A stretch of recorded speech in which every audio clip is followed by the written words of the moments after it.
लोग उसे बस किसी तरह मारना चाहते थे। ये बदरिया जो कभी किसी का समोसा तो कभी किसी की रोटी चुरा लेती थी, क्योंकि उसके भूखे बच्चे उसका इंतजार करते थे। एक दिन बदरिया किसी के घर से संतरा चुरा लेती है। तभी ये आदमी बदरिया को पकड़कर उबलते हुए तेल में डाल देता है। बदरिया बेचारी तड़पते हुए भागती है। इधर बदरिया का पति किसी की परवाह नहीं करता था।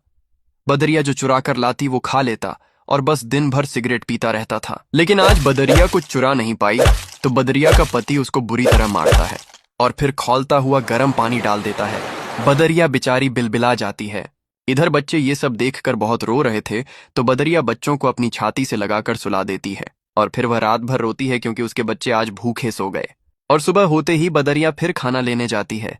तभी उसका सिगरेटबाज पति उसके एक बच्चा को बाजार ले जाकर मांस की दुकान पर बेच देता है।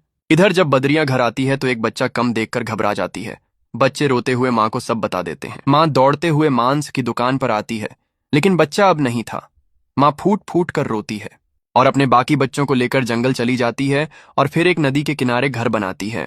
बच्चे भूख से बिलबिला रहे थे तो माँ खाना लेने चली जाती है। तभी एक जंगली शेर बच्चों पर हमला करके बच्चों को मार देता है। जब माँ वापस आती है तो मरे हुए बच्चों को देखकर चीख चीख कर रोती है और फिर बच्चों की याद में नदी में कूदकर अपने प्राण दे देती है। लेकिन आपने फिर भी इस माँ के लिए लाइक और सब्सक्राइब नहीं किया।